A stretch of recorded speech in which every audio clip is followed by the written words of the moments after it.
أعوذ بالله من الشيطان الرجيم. بسم الله الرحمن الرحيم. الحمد لله رب العالمين، والصلاة والسلام على أشرف الخلائق أجمعين، سيدنا وسيد الأولين والآخرين، حبيبنا وحبيب إله العالمين، إمام المرسلين وخاتم النبيين، شفيع المذنبين ورحمة للعالمين، أبي القاسم المصطفى محمد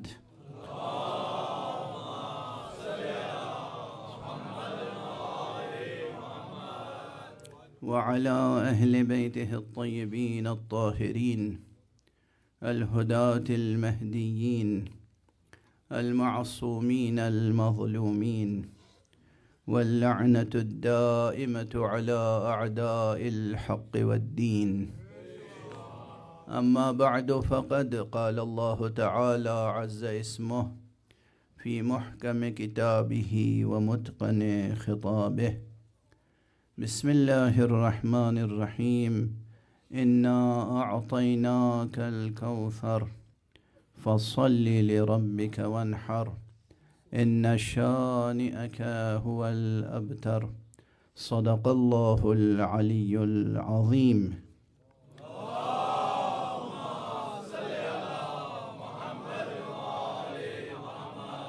ایک اور بلند تر صلوات.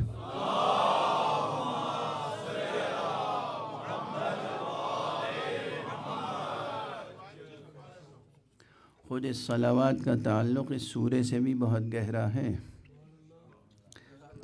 کل میں عرض کر چکا ہوں کہ جان صلات ذات زہرا ہے.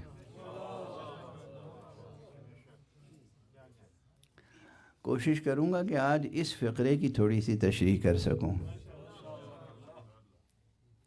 اور اس سورے سے تعلق ظاہر ہے کہ ظاہری بھی ہے اور باطنی بھی. ظاہری یہ ہے کہ اس سورہ مبارکہ کی دوسری آیت کیا ہے؟ فَصَلِّ لِرَبِّكَ وَانْحَرْ. فَصَلِّ صیغہ امر ہے. کس فعل سے صیغہ امر ہے؟ صلاۃ ہی ہے نا. صلاۃ ہی کے تعلق سے تو امر ہے فصل. لیکن ترجمہ کیا کریں گے اس کا؟ ایک جملہ میں اکثر کہتا ہوں، جو اہل فکر ہیں اور ذمہ دارانہ طور پر تفکر کرتے ہیں. دیکھیے نا، فکر کے بھی آداب ہیں، فکر کے قوانین ہیں، فکر کے اصول ہیں. جو ان اصول کی رعایت کرتے ہوئے فکر کرتا ہے وہ مفکر کہلاتا ہے. جو اصول کو نظر انداز کر کے فکر کرتا ہے وہ متفکر کہلاتا ہے.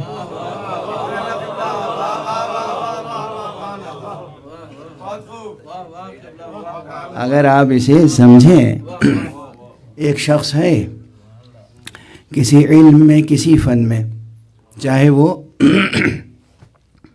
سائنس کے میدان میں ہو اور چاہے ادب کے میدان میں، وہ سوچتا ہے، اور جو سوچنے کے آداب ہیں، جو ذہن کے سوچنے کے قوانین ہیں، ان کی رعایت کرتا ہے، تو وہ الجھے ہوئے مسائل کو سلجھاتا ہے، مشکلوں کا حل پیش کرتا ہے.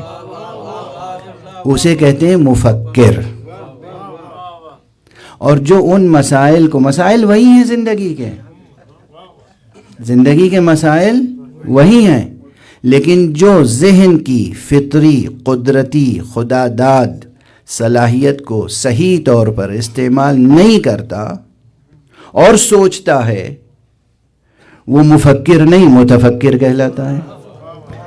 وہ کیا کرتا ہے؟ حل شدہ مسئلوں کو بھی الجھا دیتا ہے. واضح ہے؟ یہ روزمرہ کا تجربہ ہے. حل شدہ مسئلے اور کوئی آ جائے جو ان آداب و قوانین کی رعایت نہ کرتا ہو تو کیا ہوگا؟ وہ حل شدہ مسئلہ بھی الجھ کے رہ جائے گا. تو سب سے بڑی بات یہ ہے کہ کسی مسئلے کو حل کرنے کے لیے اس کے اصول اور ضوابط اور آداب اور قوانین کی رعایت کی جائے. اور یہ تہ در تہ مسئلہ ہے. مسئلہ زبان کا مثلا کہ یہ لفظ کیسے ادا ہوگا اور کیسے استعمال ہوگا، اور یہ لفظ اگر استعمال ہو تو اس سے کس طرح معنی ثابت کیے جائیں گے. یہ لفظ کیا ہے، کیسے ادا ہوگا، یہ لفظ کیسے استعمال ہوگا، اور جب استعمال ہوگا تو اس استعمال کی روشنی میں اس کے معنی کیسے معین کیے جائیں گے. واضح ہو رہی ہے بات؟ زیادہ تر یہ مسائل کہاں درپیش ہوتے ہیں؟ اگر آپ سب حضرات متوجہ ہیں تو آپ حضرات یہ واقف ہوں گے کہ یہ عدالتوں میں جو مقدمے چلتے ہیں اس میں یہ وکلاء، ایڈوکیٹس، یہ جناب والا لائرز، اگر وہ لائرز نہیں ہیں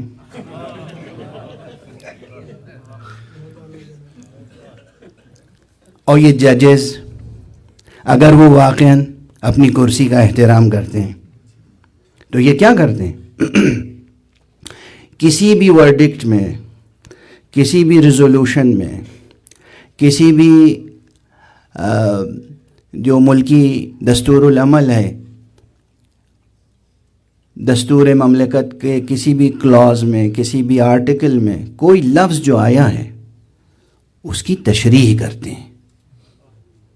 استعمال کرنے والا استعمال کر کے چلا گیا، قانون داں لکھ کے آگے بڑھ گیا، اب سپریم کورٹ میں بیٹھ کر بحث کر رہے ہیں کہ اس لفظ سے مراد کیا ہے.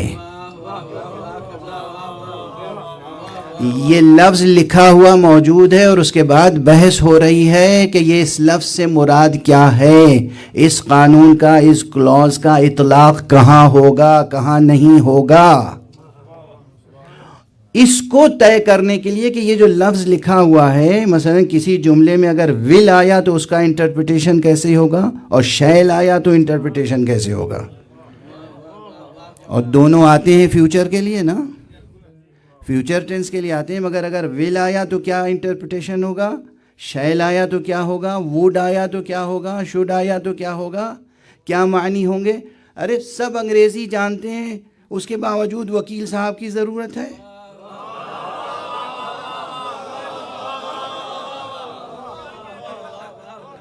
سب انگریزی جانتے ہیں پھر بھی جج صاحب کی ضرورت ہے.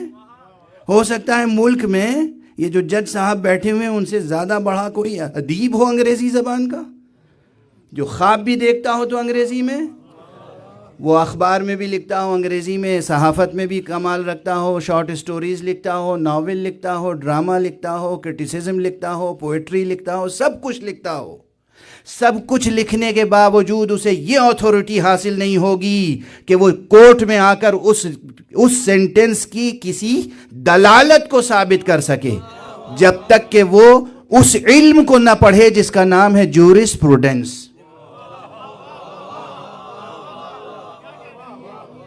واضح ہے؟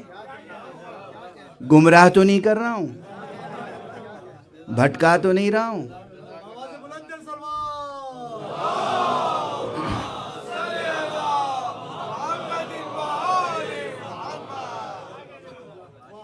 وہ جس نے جورسپروڈنس پڑھا ہے، یعنی science of interpretation of legal documents, وہ جو قانونی ڈاکومنٹس ہیں، جو کانسٹیٹیوشن ہے، جو لا ہے، جو ریزولوشن ہے، پارلیمنٹ میں پاس ہوا یا اسمبلی میں پاس ہوا، اس کے انٹرپریٹیشن کا پورا علم ہے جسے کہتے ہیں جورسپروڈنس.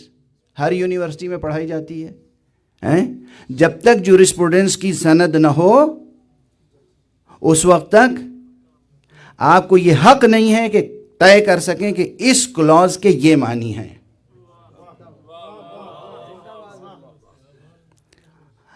زندگی میں روزانہ شب و روز آپ اس تجربے سے دوچار ہوتے ہیں، اور کسی نے چیلنج نہیں کیا کہ یہ وکیل کون ہوتے ہیں اور جج کون ہوتے ہیں. ہمیں انگریزی آتی ہے، ہم کہہ رہے ہیں بس یہی ہے قانون. یہ بس مذہب ہے.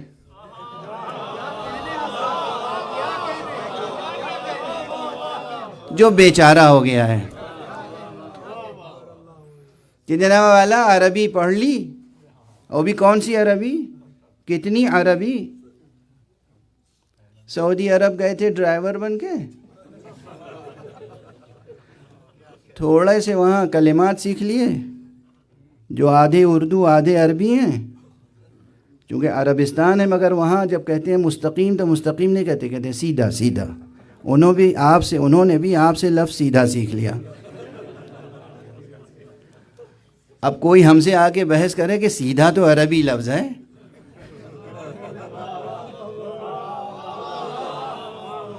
کیوں بھائی، کہاں سے عربی ہو گیا؟ ہاں بھائی، سعودی عرب میں ہر عرب بولتا ہے سیدھا. ٹھیک ہے نا. یا امارات میں چلے جائیں یا عراق میں چلے جائیں، کہیں گئے ہوٹل میں کام کر لیا، کسی ہوٹل میں مینیجر ہو گئے، 2 4 10 20 الفاظ سیکھ لیے. اب کہتے ہیں کہ قرآن کی تفسیر میں کر سکتا ہوں. سیستانی صاحب کون ہوتے ہیں بتانے والے؟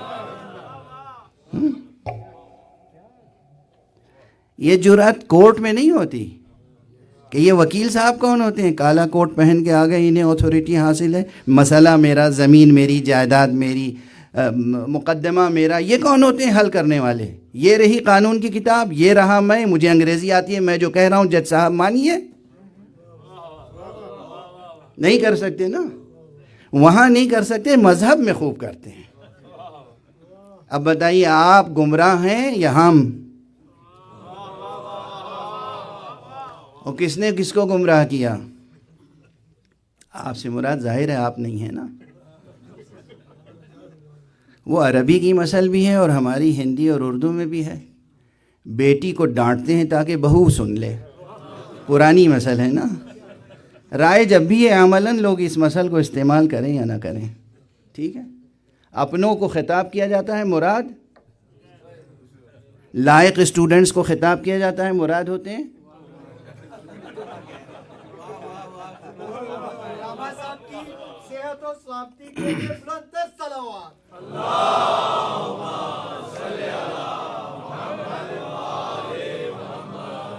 بات سمجھ میں آ رہی ہے؟ بالکل واضح. انگریزی زبان سے پھر سمجھیے، یعنی انگریزی زبان کسے نہیں آتی؟ یہ بچے جو یہاں پیدا ہوئے ہیں، انہوں نے عربی اردو سب سے پہلے کیا سنا؟ کون سی زبان سنی؟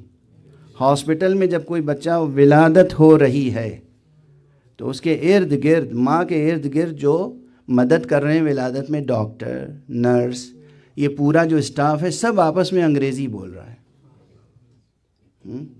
تو یہ بچہ دنیا میں جب قدم رکھ رہا ہے تو اس کے کانوں میں سب سے پہلے انگریزی الفاظ گئے. سمجھ رہے ہیں آپ کیا عالمیہ ہے؟ ٹھیک ہے. ہاں، یہ عالمیہ ہے گہرا. اب اس بحث میں تاکہ تقریر بکھر نہ جائے تو میں کوشش کر رہا ہوں کہ یہ عالمیہ ہے. آگے بڑھتے ہیں. اچھا، یہ بچہ جس نے سب سے پہلے انگریزی سنی، اس کے بعد اسکول میں گیا انگریزی، کالج میں گیا انگریزی، یونیورسٹی میں گیا انگریزی، نیوز پیپر پڑھتا ہے انگریزی، نیوز سنتا ہے انگریزی، گھر میں بھی بات ہوتی ہے انگریزی. جو ادھر سے آئے ہوئے ماں باپ ہیں وہ زبردستی کہتے ہیں بیٹا اردو میں بات کیا کرو، بیٹا پنجابی میں بات کیا کرو، بیٹا اپنی مادری زبان میں بات کیا کرو. اس کی مادری زبان تو انگریزی ہے.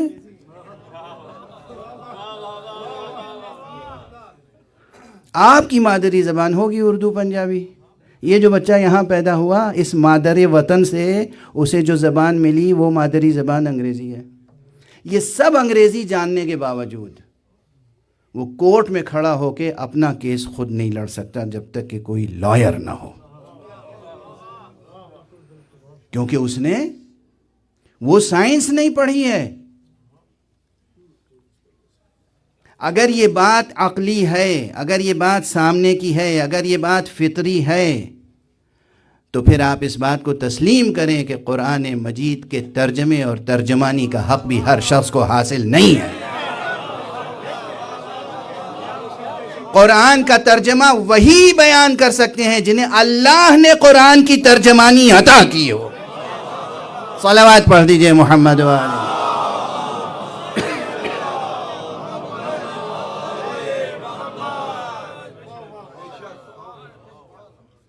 یہیں پر اگر ٹھہر جاؤں تو گفتگو کی کئی شاخیں ہیں۔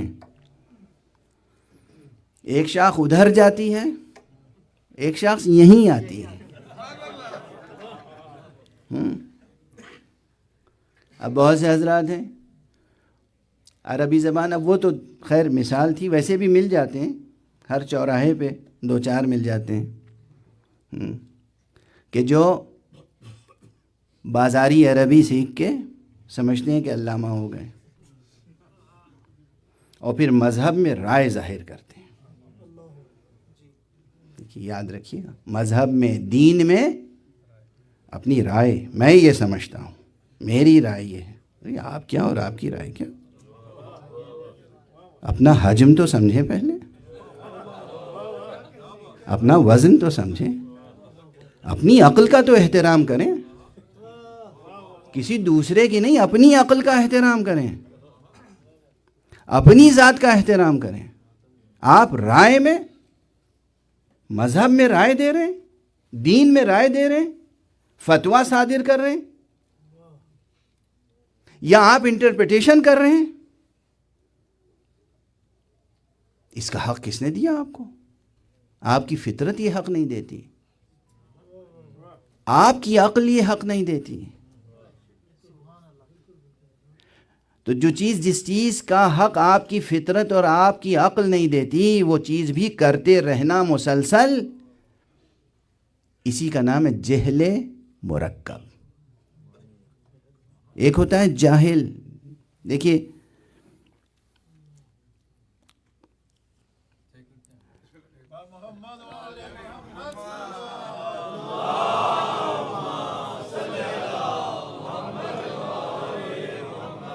ایک جملہ عرض کر دوں پھر گفتگو آگے بڑھاؤں۔ ایک سینٹر میں کہیں تقریر ہو رہی تھی، تو وہ لوگ چاہتے تھے کہ میں مجلس پڑھوں، تو میں نے کہا میں ایک شرط پہ پڑھوں گا، وہ یہ کہ آپ ممبر پہ جانے کا وقت مقرر کر سکتے ہیں، اترنے کا وقت مقرر نہیں کر سکتے۔ جب بات مکمل ہو جائے گی تقریر ختم ہو جائے گی، ادھوری گفتگو چھوڑ کے میں ممبر سے نہیں اتروں گا۔ یہ ایک بات۔ دوسری بات، جو جملہ کہا وہ ایک خاص طبقہ ہے، میں نے ان سے کہا دیکھیے آپ حضرات امام حسین کا غم جو مناتے ہیں اور ہم جو مناتے ہیں دونوں میں فرق ہے۔ ہم آقا کا غم اپنا غم سمجھ کے مناتے ہیں، اپنے غم میں کوئی گھڑی دیکھ کے نہیں روتا۔ پرایا غم جب منایا جاتا ہے نا تو اس میں ہوتا ہے کہ بھائی فلاں صاحب کہ ہاں بھائی وہ کوئی غمی ہو گئی ہے، چلو 15 منٹ کے لیے بیٹھ جائیں گے، پرسہ دے کے آ جائیں گے، ٹھیک ہے؟ تو بس ہم تو اپنے فرش عذاب پہ بیٹھے ہیں، بس یہ ذہن میں رکھیے گا۔ گفتگو کو چلنے دیجیے، میں بلا سبب گفتگو کو طول نہیں دوں گا، لیکن جو مطالب آئیں گے زبان پر وہ ادا کرنے پھر ضروری ہو جائیں گے۔ ایک صلوات پڑھ دیجیے محمد والے۔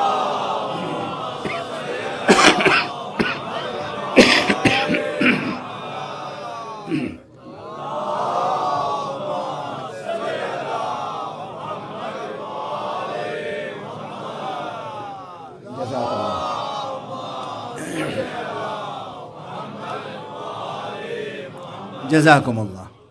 تو اب دیکھیے یہ مسائل بڑے اہم ہیں، قرآن مجید کا ترجمہ اور قرآن کی ترجمہ۔ اکثر میں کہتا ہوں کہ 1400 برس ہو گئے، سینکڑوں، بلکہ شاید مبالغہ نہ ہوگا اگر کہوں ہزاروں ترجمے اب بازار میں موجود ہیں، انگریزی میں، فرینچ میں، جرمن میں، اردو میں، فارسی میں، دنیا کی تقریباً تمام زبانوں میں، اور ہر زبان میں ایک سے زائد ترجمے۔ اردو میں کتنے؟ سینکڑوں تو اردو میں ہو گئے ہیں، سینکڑوں ترجمے قرآن کے تو اردو میں ہو گئے، پھر بھی یہ فقیر کہتا ہے کہ ابھی قرآن کے ترجمے کا حق ادا نہیں ہوا۔ حقیقت میں، اچھا لوگ سمجھتے ہیں یہ منبری نکتہ ہے، یہ فضائل پڑھنے کا ایک انداز ہے، یہ جو ہے وہ ملنگوں کو خوش کرنے کا انداز ہے۔ نہیں، ایسا نہیں ہے۔ میں بہت سوچ سمجھ کے گزارش کر رہا ہوں۔ اللہ نے خود قرآن مجید کے 14 ترجمے کیے ہیں۔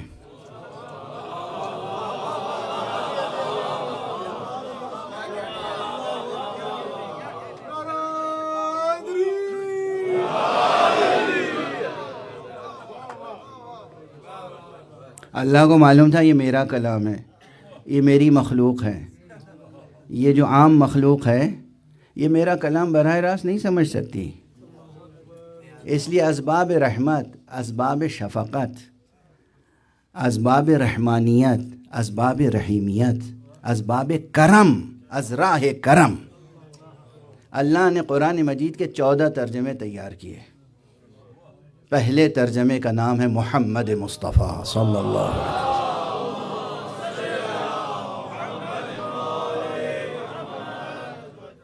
13 ترجمے سامنے آ گئے، 14واں ترجمہ ابھی پردہ غیب میں ہے۔ یہ تو ہیں قرآن مجید کے اصلی آتھینٹک ترجمے۔ ترجمہ، لفظ ترجمہ، اس پر مجھے اطمینان ہے کہ میں کیا کہہ رہا ہوں۔ اگرچہ ترجمہ اور ترجمانی دو الگ الگ الفاظ ہیں، دونوں کے معنی الگ ہیں۔ تو جب بھی قرآن مجید کی کسی آیت کے تعلق سے یا قرآنی الفاظ میں کسی لفظ کے تعلق سے کوئی آخری رائے قائم کرنی ہوگی تو وہ رائے کس کی ہوگی؟ معصوم کی۔ اگر کسی معصوم کا قول نہیں ملے گا تو اس سلسلے میں جتنی رائے ہیں ہر رائے کے سامنے سوالیہ نشان رہے گا، چاہے کوئی ہو۔ مسلک کی بات نہیں کر رہا ہوں، فرقے کی بات نہیں کر رہا ہوں۔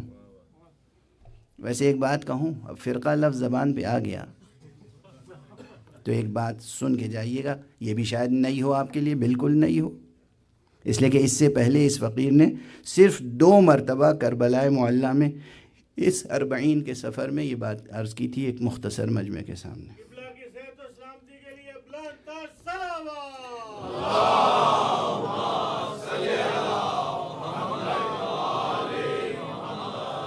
شیعہ کوئی فرقہ نہیں ہے، شیعہ کوئی فرقہ نہیں ہے، یہ بات آپ خود پہلے سمجھیں اور اس کے بعد دوسروں کو سمجھائیں۔ اور تشیع تفرقہ نہیں ہے، شیعہ کوئی فرقہ نہیں ہے، تشیع تحزب اور تفرقہ نہیں ہے۔ یہ تشیع جو ہمارے پاس ہے، شیعہ کے معنی ہوتے ہیں صرف ایک بہتر مسلمان، بس۔ مسلمان کہتے ہیں اطاعت کرنے والے کو، بہتر مسلمان کسے کہتے ہیں؟ چاہت سے اطاعت کرنے والے کو۔ بے اطاعت 2 قسم کی ہوتی ہے، اطاعت 2 طرح ہو جاتی ہے نا۔ اب یہ بیٹھے ہوئے ہیں، مجھے پانی پلا رہے ہیں، اور چونکہ میں نے کہہ دیا تھا، اب کریں گے کیا؟ مہمان ہوں، سر پہ امامہ ہے، ذاکر حسین ہوں، کہہ دیا، دل نہیں بھی چاہ رہا ہے تو پلانا پڑے گا۔ ایک جبر کے احساس کے ساتھ پلا رہے ہیں، تو یہ کیا ہوئے؟ ایک اطاعت تو ہو گئی مگر جبر کے ساتھ۔ دوسرے یہ کہ نہیں ایسا نہیں ہے، جبر کوئی نہیں ہے، محبت ہے، چاہت ہے، دل چاہ رہا ہے کہ حسین کے اس خادم کی ہم بھی خدمت کریں، دل چاہ رہا ہے کہ حسین کی مجلس ہے تو اس کی جو تہذیب ہے اسے ہم برقرار رکھیں، اس لیے اپنے شوق اور جذبے اور محبت اور چاہت سے ایک کام انجام دے رہے ہیں، تو 2 رتبے ہو گئے نا خدمت کے۔ تو شیعہ بس اس کو کہتے ہیں، شیعیت کی تعریف ہے چاہت سے اطاعت کرنا۔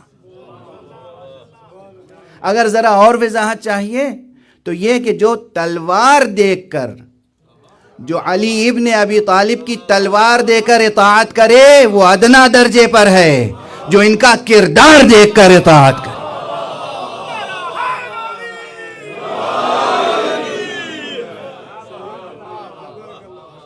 علی ولی کی جسے صدا پسند نہیں، علی ولی کی جسے صدا پسند نہیں، وہ لوگ ہمیں پسند نہیں۔ ہاتھ کھول کر اونچا بول کر کل ایمان نعرہ حیدری۔ یا علی، جزاکم اللہ۔ واضح ہے بہت؟ تو آپ اپنے ذہنوں سے کھرچ کے نکال دیجئے کہ آپ بھی کوئی فرقہ ہیں۔ تشیع فرقہ نہیں ہے، تشیع تحزب اور تفرقہ نہیں ہے۔ شیعہ ہونا ایک وصف ہے، شیعہ ہونا ایک صفت ہے، وہ کسی بھی مسلمان میں پائی جا سکتی ہے، اور اس صفت کی پہچان کیا ہے؟ حب علی۔ وصف ہے، یہ صفت ہے۔ شیعیت فرقہ نہیں ہے، کھرچ کے نکال دیں اور اس فکر کو عام کریں۔ آپ نے پہلے ہی کہا تھا پہلے ہی روز کہ یہ اتحاد بین المسلمین کے قائل ہیں، تو ہم دوسرے کے فرقوں کی دیواریں توڑنے سے پہلے اپنے فرقے کی دیوار نہ توڑ دیں؟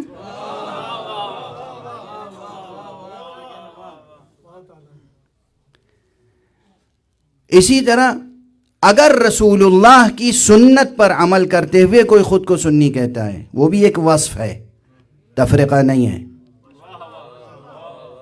تفرقہ تو تب ہوتا ہے کہ جب انسان حاکم شام کی سنت پہ عمل کر کے اپنے لیے کوئی لقب اختیار کرتا ہے۔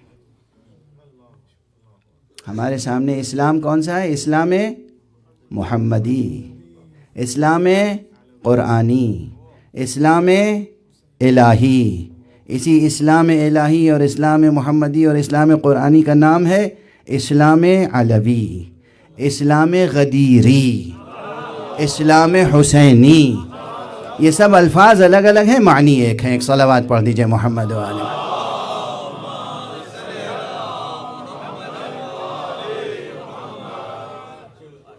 دیکھیے یہ ایک بیج بو رہا ہوں میں کہ فرقہ وارانہ انداز میں سوچنا چھوڑ دیجئے۔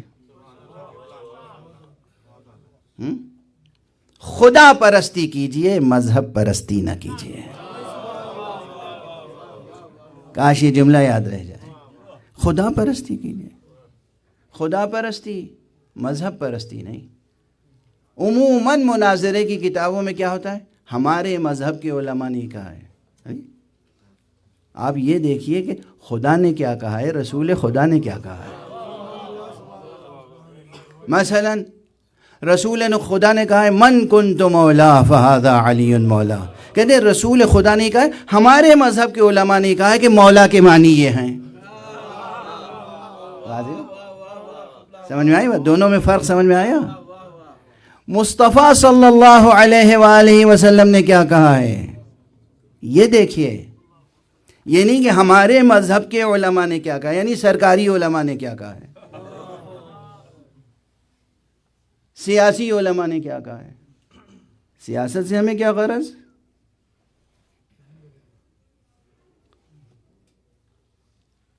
ہم بندے خدا ہیں۔ واضح ہے؟ دیکھیے اب آ گیا تھا لفظ فرقہ تو یہ جملہ کہا، بھلا نہ دیجیے گا واہ واہ سبحان اللہ کہہ کے۔ ہوتا یہی جوش میں آئے، نعرہ لگایا واہ واہ سبحان اللہ اور بس بھول گئے، حق ادا ہو گیا۔ نہیں، میں اس لیے نہیں کہتا ہوں، یہ بھی جملہ دہرا دوں، لاہور میں کہہ چکا ہوں کہ جب کوئی مہمان آتا ہے وہ واپس جاتا ہے تو جاتے وقت عموماً ہمارے ہاں تہذیب میں جو ہے وہ یہ کہ جاتے وقت کہتا ہے مہمان کہ بھائی کہا سنا معاف کر دینا، کہا سنا بھلا دینا۔ میں کہتا ہوں کہا سنا یاد رکھنا۔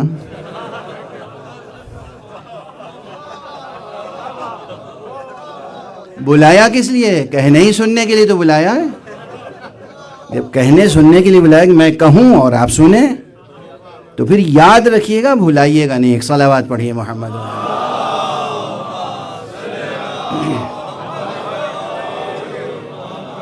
ایک اور بلندر صلوات۔ صلوات پڑھتے ہوئے آگے تشریف لے آئیں. صلوات پڑھیں.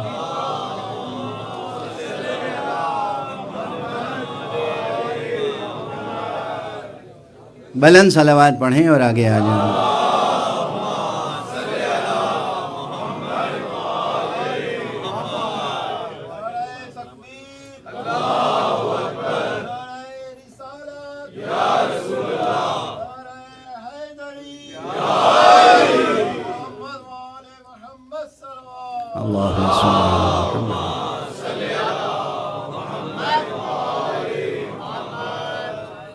تو میرا خیال ہے کہ ایک ایک جملے میں ایک ایک بحث کنوے ہو رہی ہے.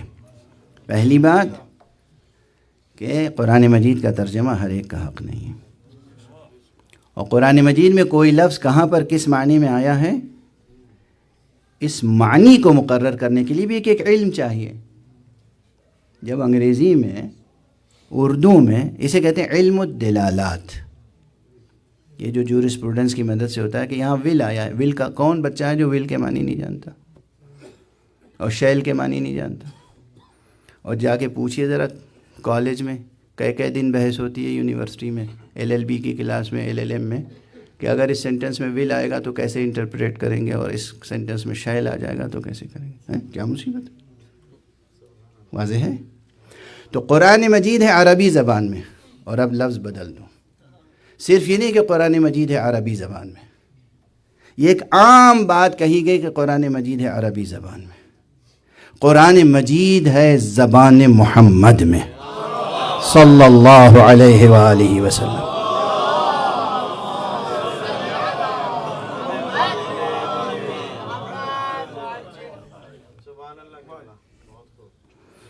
تو اس کا انٹرپریٹیشن کون کرے گا؟ یا محمد کریں گے یا محمد کے گھر والے کریں گے، گھرانے والے کریں گے، اس گھرانے کے افراد کریں گے. ظاہر ہے کہ اکیڈمیشنز بیٹھیں گے، علماء بیٹھیں گے، محققین بیٹھیں گے، مناظرے باز بیٹھیں گے، تو خوب مناظروں کی گنجائش ہے، مجھے معلوم ہے، بحث کی گنجائش ہے، تسلیم کرتا ہوں. جس کا جی چاہے کر لے مناظرہ. یہ تو میرا بہت پرانا جملہ ہے نا. بعض حقائق ایسے ہیں جن پہ عرض کرتا ہوں کہ جس کا جب جہاں جی چاہے مناظرہ کرنا، مناظرہ کر لیں. اور بات یہیں تک نہیں ٹھہرتی، جس کا جب جہاں جس میدان میں چاہے مباہلہ کرنا، مباہلہ کرنا.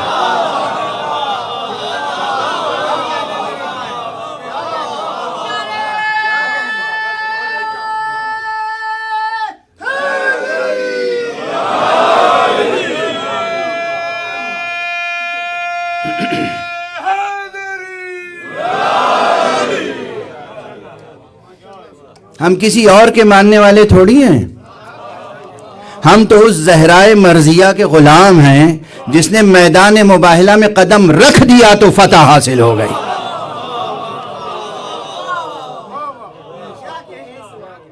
قدم رکھ دیا بس. اب بس یہ ایک جملہ کہہ کے آگے بڑھوں. پھر زہرا کوفو ہیں جناب مرتضیٰ سلام اللہ علیہ، جناب زہرا سلام اللہ علیہ حضرت مرتضیٰ علیہ السلام کی کوفو ہیں. کوفو یعنی برابر کے دونوں کردار ہیں. مگر میں ہاتھ جوڑ کے عرض کروں گا مولا علی سے، آقا آپ نے تقریباً 60-70 جنگیں لڑیں،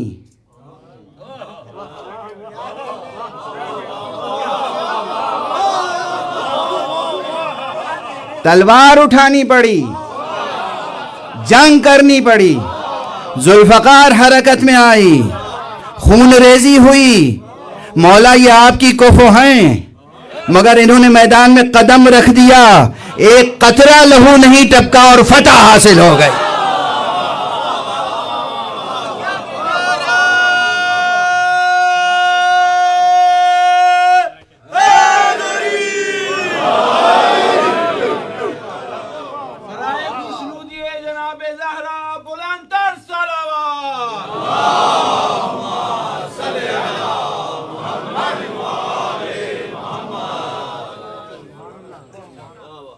تو الحمدللہ فضائل و مطالب ساتھ ساتھ چل رہے ہیں.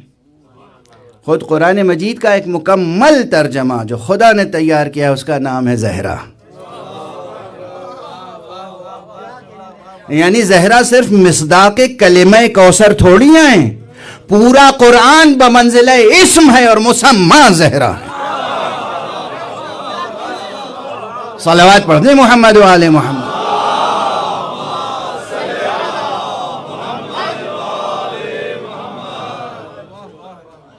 خود زہرا بھی قرآن ناطق ہیں، علی قرآن ناطق ہے نا، زہرا بھی قرآن ناطق ہیں. اور زہرا تو وہ ہیں کہ جنہیں معصوم نے کہا ہے، کسی اور نے نہیں. چھٹے امام حضرت امام جعفر صادق علیہ السلام.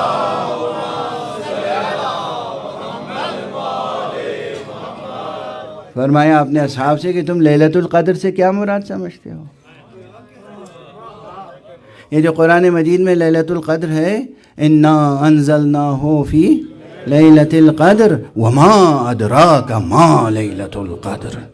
تم کیا جانو کہ لیلۃ القدر کیا ہے؟ ارے تم کیا سمجھو کہ لیلۃ القدر کیا ہے؟ امام صادق نے فرمایا لیلۃ القدر سے مراد کوئی اور نہیں، ذات گرامی حضرت فاطمہ زہرا.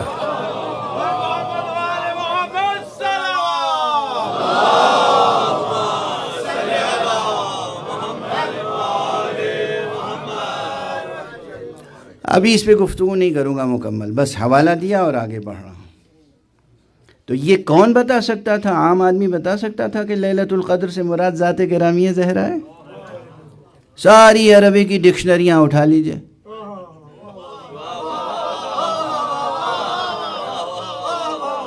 قدماء نے جو لکھی اور متوسطین نے جو لکھی اور پھر متاخرین نے جو لکھی، تمام کی ڈکشنریاں، کتب لغات آپ لے آئیے اور اس میں دیکھیے کہ لیل کے کیا معنی ہے، لیلہ کے کیا معنی ہے، قدر کے کیا معنی ہے، لیلۃ القدر اس ترکیب کے کیا معنی ہے. حل نہیں ہوگی بات. اگر آپ صرف لغویوں کے قول پر تکیہ کریں گے تو کبھی کبھی آپ کی زندگی لغو ہو کے رہ جائے گی. آپ کو پہنچنا ہوگا قرآن مجید کے تعلق سے وہاں جن کی زبان ہے قرآن. اب اگر اتنی تمہید اچھی طرح ذہن نشین ہو گئی تو اب میں عرض کروں کہ عموماً ہمارے بعض حضرات کہتے ہیں کہ سن لی کہیں سے حدیث، عربی آتی نہیں، حدیث کے فن سے واقف نہیں. بھئی اب میں صبر سے سنیے تو میں کچھ اور واضح کر دوں. یہ بچے ہیں، ہم لوگ جب پڑھتے تھے نا تو 7ویں 8ویں جماعت میں بھی ایک جلد میں پتلی سی ایک کتاب ہوتی تھی جو کہتی تھی سائنس. اسی میں چند صفحے فزکس، چند صفحے کیمسٹری، چند صفحے بایولوجی، قصہ تمام. یہ 40 برس پہلے کی بات کر رہا ہوں، 50 برس پہلے. اب جو پہلے صرف 1-2 سطر کا کوئی مسئلہ ہوتا تھا سائنس کا، اب وہ پھیل کے پوری ایک برانچ آف سائنس ہو گئی. سمجھ میں آ رہی ہے بات؟ یعنی علم روزانہ ترقی کر رہا ہے، علم روزانہ ترقی کر رہا ہے. اور جوانوں، بچوں، یہ یاد رکھنا، مائیں سن رہی ہیں وہ غور سے سنیں اور بچوں کو یہی تعلیم دیں اٹھتے بیٹھتے. علم نور ہے اور علم میں کبھی جمود پیدا نہیں ہو سکتا. علم میں کبھی جمود پیدا نہیں ہو سکتا. یہ بحث آنٹولوجی سے بھی جڑی ہوئی ہے، یہ بحث ایپسٹیمولوجی سے بھی جڑی ہوئی ہے. علم نور ہے اور علم میں کبھی جمود نہیں پیدا ہو سکتا. علم میں کوئی انرشیا نہیں ہے. علم ہمیشہ ترقی کرتا ہے اور جو علم سے وابستہ ہو جائے پھر علم اس کو بھی ترقی عطا کرتا ہے. ٹھیک ہے؟ اور یہی سبب تھا کہ پیغمبر اسلام نے فرمایا کہ اطلب العلم من المہد الی اللحد، ماں کی گود سے لے کر، گہوارے سے لے کر اور گور تک، قبر تک علم حاصل کرتے رہو۔ درود و محمد و آل محمد، خدا انتر صلوات۔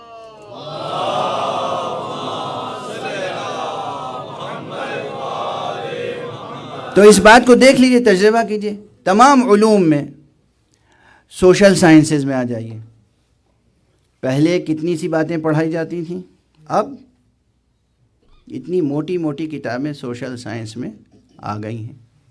علم پھیل رہا ہے، علم بڑھ رہا ہے، علم میں برکت ہے،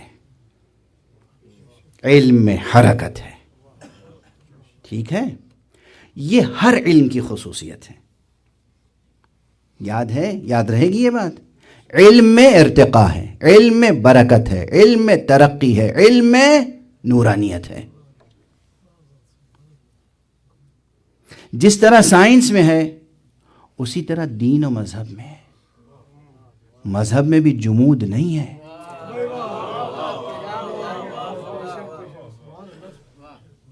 مذہب میں جمود نہیں ہے۔ اب یہ بہت طویل بحث فکری بھی ہے، علمی بھی ہے، مجلسی بھی ہے۔ یہ نہ سمجھیے کہ مجلسی نہیں ہے، مجلسی بھی ہے۔ ابھی ہمارے اللہ انہیں سلامت رکھے، صحت و عافیت سے رکھے، جناب حجت الاسلام شیخ ابو زہرہ، جو آپ کے پیر و مرشد ہیں، امام جمعہ و جماعت ہیں، آپ کے ہادی و رہبر و رہنما ہیں، یہ کہہ رہے تھے کہ میں کیا کروں، یہاں بہت سے حضرات آتے ہیں، وہ کہتے ہیں ممبر پر علمی مسائل چھیڑنے کی ہمت نہیں پڑتی، چونکہ پھر لوگ سنتے نہیں ہیں، داد نہیں ملتی۔ ارے یہ بیٹھے ابھی میرے ممبر پہ آنے سے پہلے انہوں نے کہا کہ علمی مسئلے، سنگین مسئلے چھیڑنا ممبر پر ہم لوگ مناسب نہیں سمجھتے، لوگ داد نہیں دیتے۔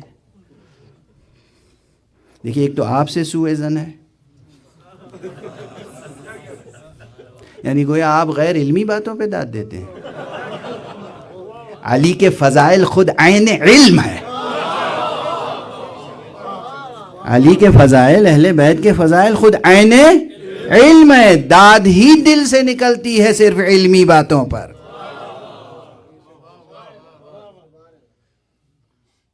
اور اگر کہیں کوئی ایسی بات ہے، بھی مجمع آپ کے سامنے آیا کس لیے؟ تاکہ آپ تربیت کریں اس کی۔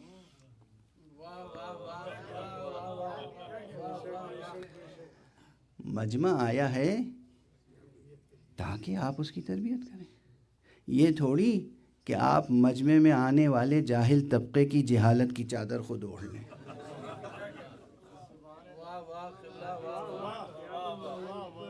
ہیں؟ واضح ہے، سب کو نہیں کہہ رہا ہوں، ایک طبقہ ہوتا ہے نادان، بے علم، جاہل ہوتے ہیں۔ یہ اور بات ہے کہ ہم اکثر عرض کرتے رہے، فرش عزائے حسین، فضائے مجلس حسین، یہاں کوئی جاہل بھی آتا ہے تو آتا ہے جاہل، جاتا ہے عالم۔ صلوات پڑھ دیجئے محمد۔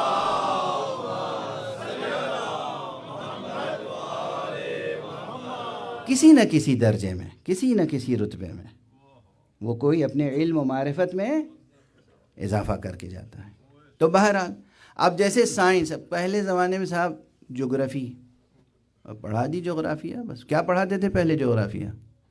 زمین گول ہے اور زمین پہ 7 بر اعظم ہیں اور فلاں بر اعظم میں اتنے ملک ہیں، ختم ہوئی بات۔ اب جغرافی کا علم کتنا پھیل گیا، زمین کی تہوں میں اتریے، جیولوجی سے لے کے جیوگرافی تک، صرف زمین سے متعلق کتنے علوم ہیں، کتنی برانچز ہیں سائنس کی، ہے نہیں؟ کتنی، سینکڑوں سائنس کی برانچز ہیں جو صرف زمین سے متعلق ہیں۔ ان آرگینک کیمسٹری جو ہے زیادہ تر کس سے متعلق ہے؟ وہ بھی تو زیادہ تر زمین کے مسائل جو ایلیمنٹس اس میں ہیں اسی سے تو بحث کرتی ہے۔ تو پوری ان آرگینک کیمسٹری، بہت حد تک آرگینک کیمسٹری، جغرافی، جیولوجی اور الا ماشاءاللہ کتنی شاخیں ہیں سائنس کی جو صرف اور صرف زمین سے متعلق بحث کرتی ہیں. ٹھیک، یہ بات سمجھ میں آئی؟ یہ مثال اس لیے دی تاکہ یہ بات ذہن نشین ہو جائے کہ آپ صرف لفظ حدیث سن لیتے ہیں، آپ کو معلوم نہیں کہ حدیث سے متعلق کتنی برانچز آف سائنس ہیں.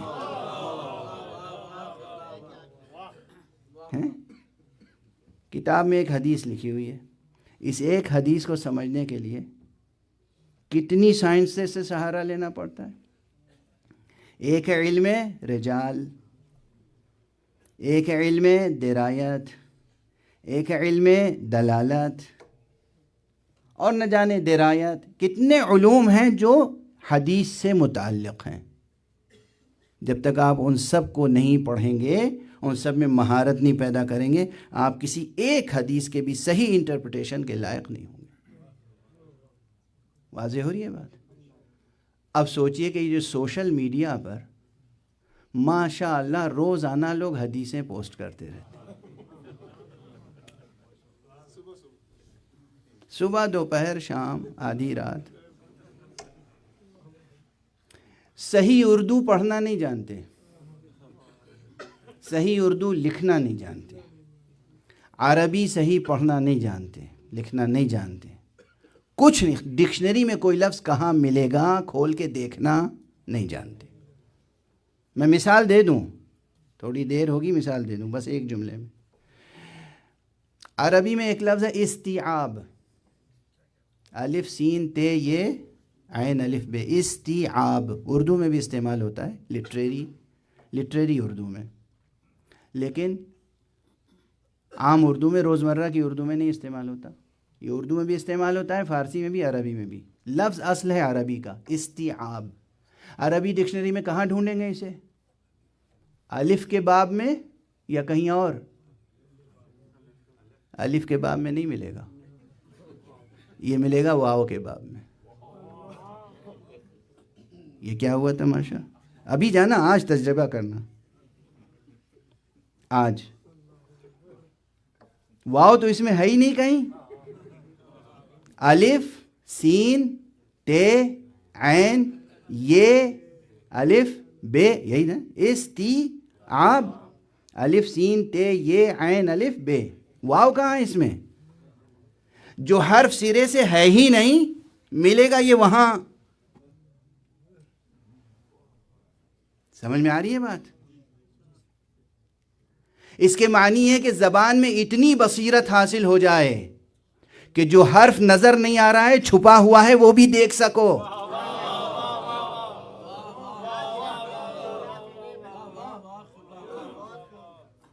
سمجھ میں آ رہی ہے بات؟ تب کچھ کلام کرنا، ایسے نہیں. اصل ورب ہے عربی میں وعبا، وعبا سے بنا ہے باب استفعال میں جا کے استیعاب. اصل میں تھا استیعاب، چونکہ استیعاب بولنا مشکل تھا تو واو ہٹا کے استیعاب کر دیا گیا. واو وہاں چھپا ہوا ہے. سمجھ میں آئی بات؟ مثال ہے نا. اب آپ کے سامنے جب مثال دے دی کہ بھئی عربی زبان کتنی پیچیدہ ہے، کہ آپ جسے ڈھونڈیں گے الف میں وہ ملے گا واو میں. واضح ہو رہی ہے بات؟ اگر اتنی مہارت عربی میں نہیں آپ کو حاصل ہوئی تو آپ نہ کسی قرآن کی آیت کا ترجمہ کر سکتے ہیں، نہ کسی حدیث کا ترجمہ کر سکتے ہیں، اور ترجمہ تو ترجمہ، یہ حکم نہیں لگا سکتے کہ اس سے یہ مراد ہے قطعیت کے ساتھ، اس سے یہ مراد ہے. آپ دیکھتے ہیں یوٹیوب پہ ماشاءاللہ کیسے کیسے لوگ بیٹھ کے مناظرہ کرتے ہیں، چیلنج کرتے ہیں.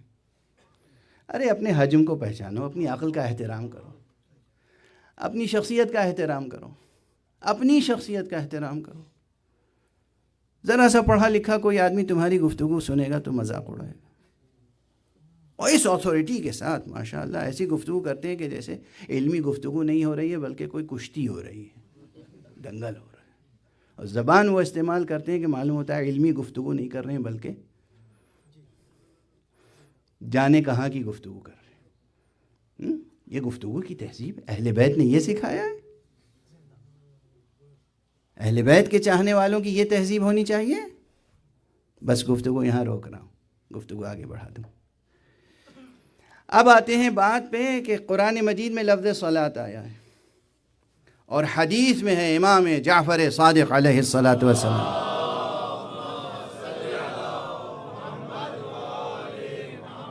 فرمایا نحن الصلاۃ فی کتاب اللہ ونحن الزکوٰۃ ونحن الحج ونحن الکعبہ نحن کعبۃ اللہ. یہ حدیث ہے موجود امام جعفر صادق علیہ الصلاۃ والسلام سے ہے. بلند صلوات پڑھیں.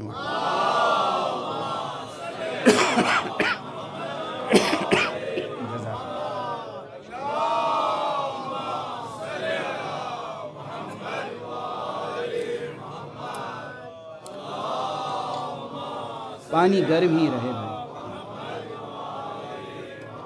یہ امام صادق کی حدیث ہے، ٹھیک ہے. آپ نے فرمایا ہم ہیں صلاۃ. قرآن مجید میں جس صلاۃ کا ذکر ہے وہ ہم ہیں. قرآن مجید میں جس حج کا ذکر ہے وہ ہم ہیں. قرآن مجید میں جس زکوٰۃ کا ذکر ہے وہ ہم ہیں. کعبۃ اللہ ہم ہیں. بے شک امام نے فرمایا، کوئی شک نہیں. میں اس صلاۃ سے مراد کیا ہے، معنی کون معین کرے گا؟ آپ. غلط معنی معین کرنے کا نتیجہ کیا ہوا؟ کہا علی صلاۃ ہیں، اہل بیت صلاۃ ہیں، بس پھر ہمیں اس نماز کی ضرورت کیا ہے؟ دیکھا گمراہی کہاں سے آئی.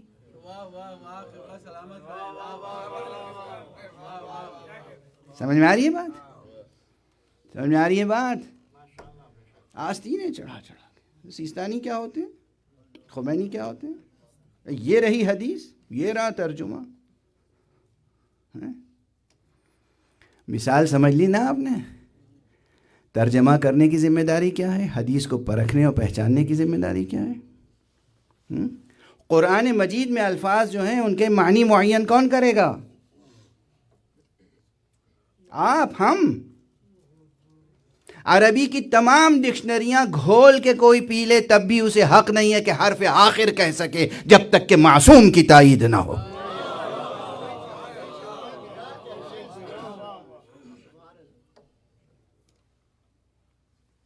اب بس آج اس پر گفتگو ہوگی کہ صلاۃ سے کیا مراد ہے.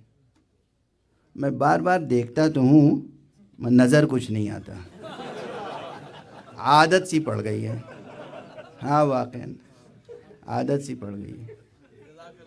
صلوات پڑھ دیجئے محمد.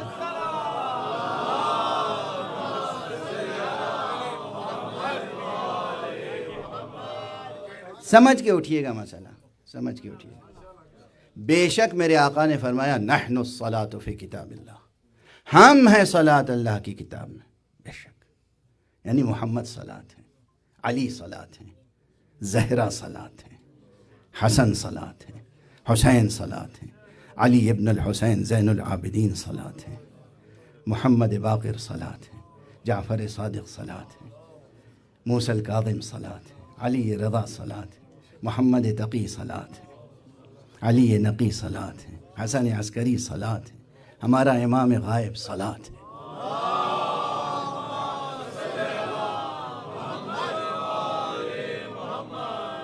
اس میں کوئی شک نہیں، کوئی شک نہیں. لیکن کیا اس حدیث کے یہ معنی ہیں؟ اس میں اس صلاۃ سے مراد یہ 2 رکعت کی 4 رکعت کی نماز ہے اور یہ اس کا بدل ہے؟ اور اگر ایسا ہی ہے تو پھر یہ خود نمازیں کیوں پڑھتے رہے؟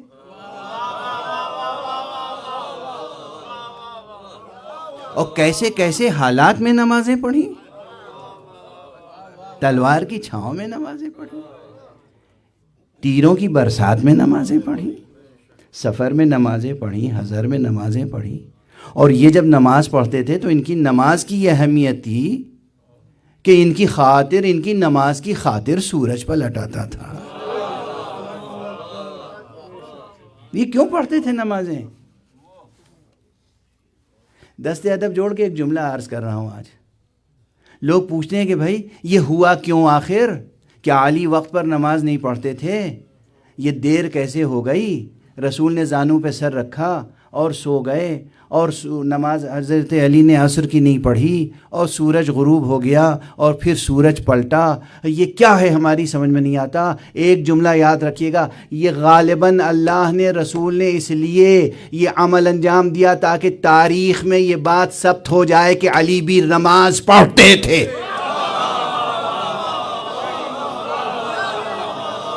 صلوات پڑھ دیں محمد.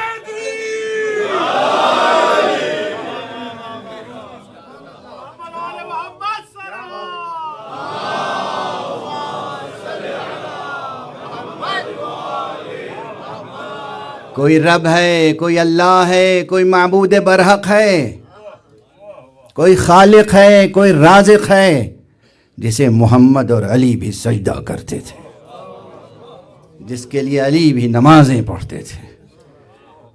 تو تم خاکی و خاتی یہ مذہب ایجاد نہ کر دینا کہ ہم اہل ولایت ہیں، ہمیں نماز کی کیا ضرورت ہے. ولایت نام ہی ہے نماز پڑھنے کا، ترک نماز کا نام ولایت نہیں ہے.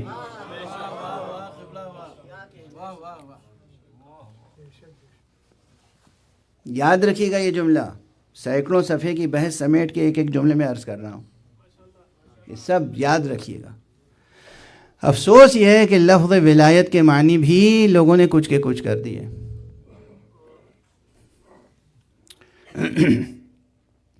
اردو والوں نے لفظ ولایت کے ساتھ کیا کھلواڑ کیا ہے. آج کل یہ جو کچھ جوشیلے جوان اور جوشیلے بزرگ، یہ جو اپنے کو اہل ولایت سمجھتے ہیں اور جناب والا ولایت کے نام پہ شریعت کو قربان کر دیتے ہیں، انہیں معلوم نہیں کہ خود آپ نے اور آپ کے بزرگوں نے، آپ کے ابا جان نے، آپ کے دادا جان نے لفظ ولایت کے ساتھ کیا رقیق کھلواڑ کیا تھا. اردو لٹریچر بھرا پڑا ہوا ہے. برطانیہ عظمیٰ کو کہتے تھے ولایت. بھول گئے آپ؟ بھول گئے؟ خود اس مجمع میں یہ سفید بال والے جو بزرگ بیٹھے ہیں، ان سے پوچھ لیجئے گا آپ ولایت کسے کہتے تھے. پاکستان میں رہتے تھے، ہندوستان میں رہتے تھے، اس وقت تو پاکستان ہندوستان تھا ہی نہیں، بر صغیر میں رہتے تھے، ہندوستان میں رہتے تھے، انڈیا میں رہتے تھے، برٹش انڈیا میں رہتے تھے. اور جب بیٹا آپ کا جاتا تھا لندن پڑھنے کے لیے، کہتے میرا بیٹا ولایت گیا ہے. اس وقت آپ کی غیرت کی رگ پھڑکی نہیں. آپ تو علی کی ولایت کے قائل ہیں، یہ برطانیہ کو ولایت کیسے کہہ رہے ہیں؟ اور ہاتھ جوڑ کے پہلے معافی مانگ رہا ہوں، چونکہ بات اصلاحی ہے، علمی ہے، ضروری ہے، چونکہ کنفیوژنز پھیلے ہوئے ہیں. لفظ ولایت کے ساتھ بر صغیر کے جاہلوں اور نادانوں نے وہ سلوک کیا، جاہل سے لے کے پڑھے لکھے تک سب نے، لفظ ولایت کے ساتھ، لفظ ولایت کے ساتھ. کہ جناب والا ولایت کے استعمال کہاں کہاں کیا؟ ولایتی شراب، ولایتی کتا. معاف کرنا، یہ لفظ ممبر سے کہہ دیا، بس دہراؤں گا نہیں. ڈکشنری میں جا کے دیکھ لینا، اردو کی ڈکشنری میں دیکھنا، اردو کی مستند ترین جو کتابیں ہیں لغت کی، اس میں دیکھنا، مہذب اللغات میں دیکھنا. کتاب کا نام کیا ہے؟ مہذب اللغات. دیکھنا اس میں یہ ترکیبیں موجود ہیں یا نہیں. لفظ ولایت کو آپ نے اس نجس جانور کے ساتھ جوڑ لیا، لفظ ولایت کو آپ نے نجس مشروب کے ساتھ جوڑ لیا. اور اگر لفظ ولایت کسی عالم کے ساتھ جڑ جائے تو برداشت نہیں ہوتا. ولایت فقیہ سمجھ میں نہیں آتی بات، ولایت برطانیہ سمجھ میں آتی تھی.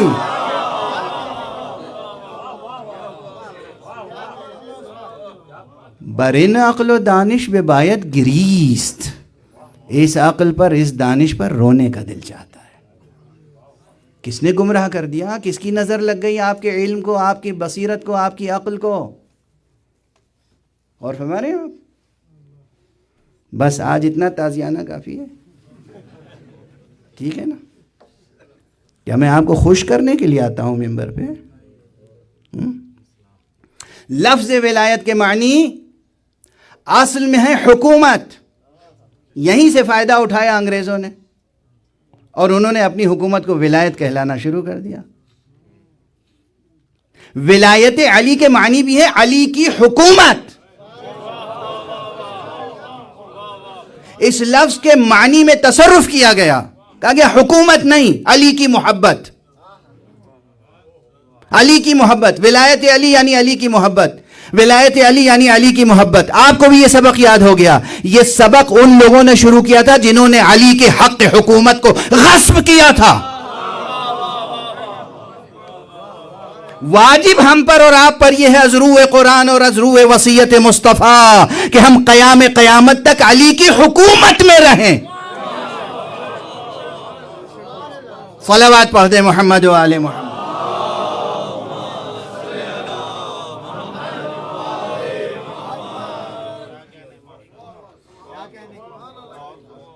واضح ہو رہی ہے بات؟ محبت علی سے، حکومت کسی اور کی، اسے محبت کہتے ہیں؟ یہ تو مذاق ہوا میاں، مذاق ہے۔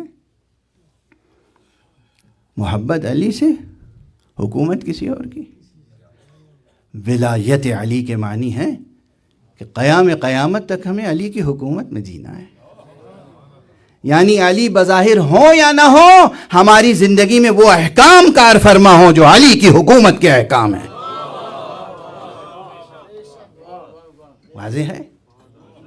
بس سمجھیے کہ ایک چیپٹر گزر گیا، پھر ہم اس اصل لفظ میں آئے۔ جیسے لفظ ولایت کے معنی کہاں سے کہاں پہنچا دیے، اور ولایت کے معنی میں یہ آ گیا کہ صلاۃ، یعنی ہم اہل ولایت ہیں تو ہمیں نماز پڑھنے کی ضرورت نہیں ہے۔ نعوذ باللہ، نعوذ باللہ، ضروریات دین کا انکار۔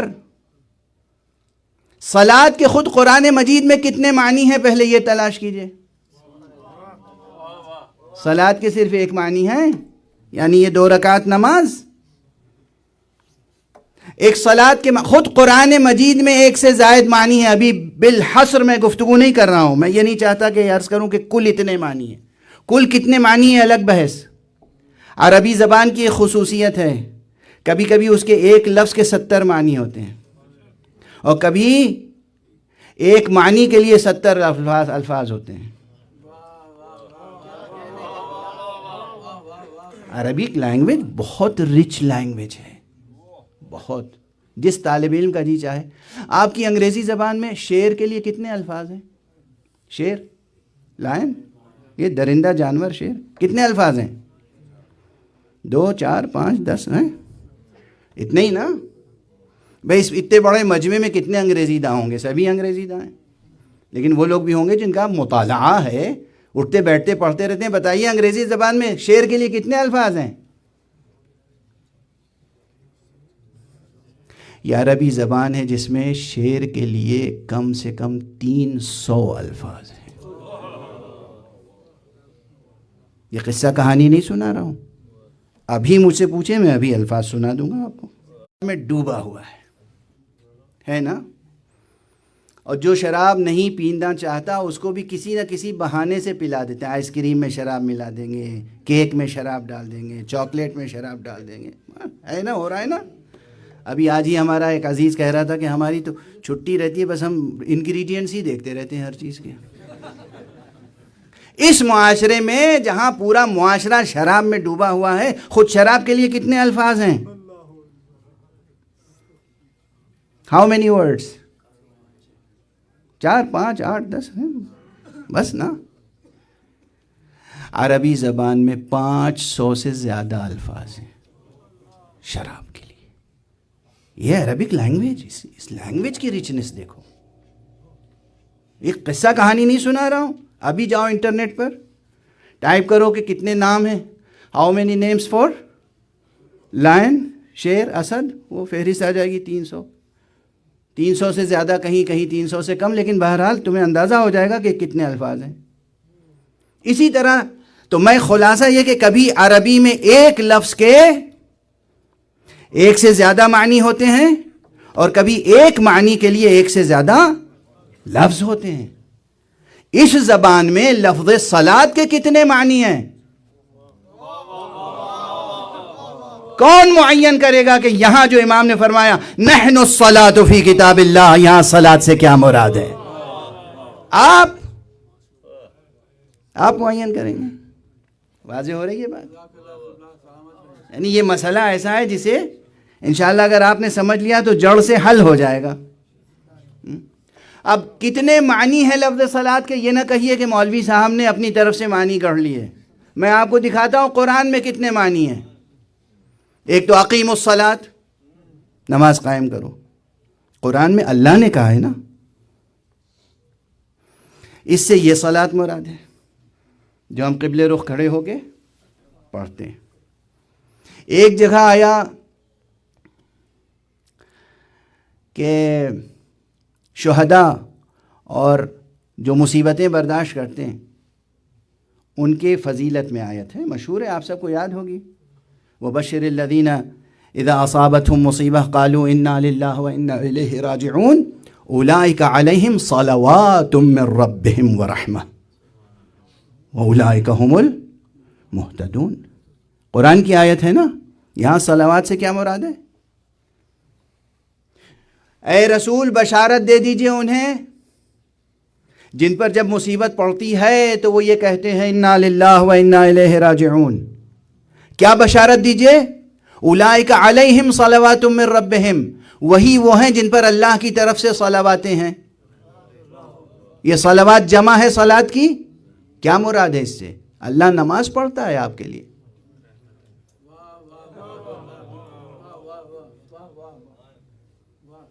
اقیم الصلاۃ کے معنی صلاۃ کیا تھا؟ نماز. یہاں صلوات کے معنی کیا ہیں؟ دو معنی ہیں یہاں بھی خود اس آیت کے صلوات میں. ایک معنی تو رحمت کے ہیں، یہی وہ ہیں کہ جو یہ سب نے ترجمہ کیا، میں اس ترجمے سے متفق نہیں ہوں. کیوں؟ اس لیے کہ اسی آیت میں اس کے بعد پھر ہے وَالرَّحْمَةُ اولئک علیہم صلوات من ربہم ورحمہ. وہی وہ ہیں کہ جن کے لیے اللہ کی طرف سے صلواتیں ہیں اور رحمت ہے. تو اس کے ترجمہ کیا ہوگا؟ یعنی اللہ فرما رہا ہے وہی وہ ہیں جن کے لیے رحمتیں ہیں اور رحمت ہے. یہ کوئی فصاحت ہوئی؟ یہ کوئی بلاغت ہوئی؟ اس کے معنی ہے کہ جب رحمت کا لفظ موجود ہے تو صلوات کے معنی کچھ اور ہوں گے. واضح ہوئی بات؟ سورہ مبارکہ احزاب میں چلے جائیے. سورہ مبارکہ احزاب میں دو آیتیں ہیں صلوات سے متعلق خاص. ایک تو مشہور و معروف آیت ہے ان اللہ وملائکتہ یصلون علی النبی یا ایھا الذین آمنوا صلوا علیہ وسلموا تسلیما.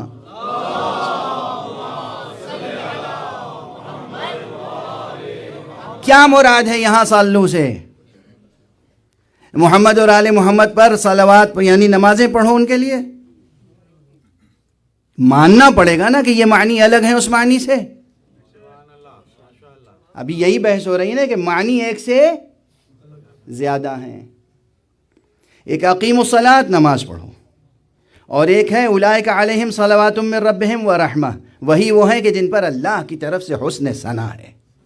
وہی وہ ہیں کہ جن کی اللہ ستائش کرتا ہے، جنہیں اللہ سند نجات عطا کرتا ہے. وہی وہ ہیں جنہیں اللہ ایوارڈ دیتا ہے. وہی وہ ہیں جنہیں اللہ تمغہ و طغرائے امتیاز عطا کرتا ہے اور ان پر رحمت کرتا ہے. اور وہی وہ ہیں کہ جو ہدایت یافتہ ہیں. معنی الگ ہو گئے، لفظ صلاۃ کے معنی الگ ہو گئے. یہاں رسول اللہ صلی اللہ علیہ وآلہ وسلم کے تعلق سے آیتیں پڑھ رہا ہوں نا ابھی آپ کے سامنے. قرآن مجید کی ان سب آیتوں میں لفظ صلاۃ کے معنی الگ الگ ہیں. ایک ہی آیہ صلوات، اس میں کیا مراد ہے؟ اللہ نماز پڑھتا ہے سرکار رسالت میں آپ کے لیے. اگر ایک ہی معنی پکڑ کے بیٹھ گئے کہ اس کے یہی معنی ہے، بس صلاۃ کے معنی نماز، صلاۃ کے معنی نماز. چونکہ مولا نے کہہ دیا کہ ہم ہیں صلاۃ تو بس اب ہمیں نماز پڑھنے کی کیا ضرورت ہے. یہی ہے نا استدلال، یہی ہے نا استدلال. اور یہیں سے پھر آتی ہے بات کہاں؟ اگر اذان ہو رہی ہے اور نماز کا وقت آ گیا اور مجلس ہو رہی ہے تو پھر کیا کریں؟ ارے نعوذ باللہ، ارے نماز کی کیا حقیقت ہے؟ یہ تو ہماری نماز یہی ہے. ٹھیک ہے نا. کیا جرأت ہے, کیا جسارت ہے. بعض عوام کو میں نہیں زیادہ ذمہ دار ٹھہراتا, وہ جاہل جو علماء کا لباس پہن کے ممبر پہ آتے ہیں اور وہ اس طرح کے پیغامات دیتے ہیں. ممبر پہ بیٹھے ہیں, اذان شروع ہوئی, اذان تو روز ہوتی ہے, میں روز تھوڑی آتا ہوں, میری تقریر سنو. کیا کفر کے جملے ہیں. تم کیا ہو, تمہاری حقیقت کیا. وہ فرزند رسول جس کا نام زین العابدین تھا, اذان دلوائی باطل حاکم نے, تب بھی اذان کے احترام میں خاموش ہو گئے.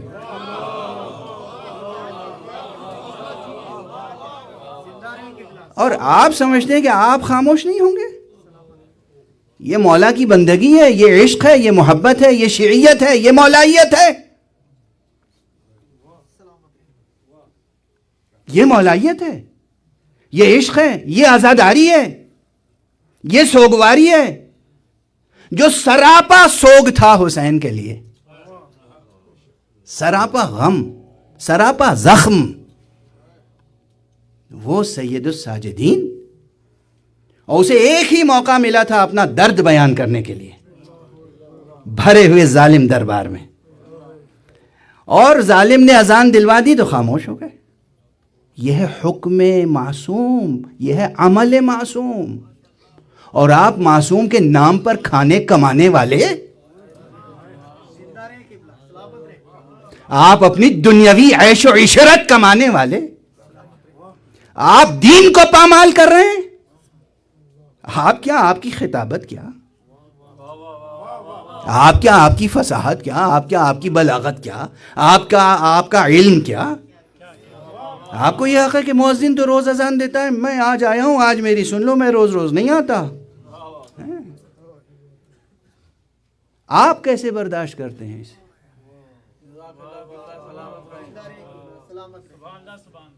آپ کیسے برداشت کرتے ہیں اسے؟ اس کا جواب آپ خدا کو دیجیے گا, مجھے نہ دیجیے گا. صلوات پڑھیے.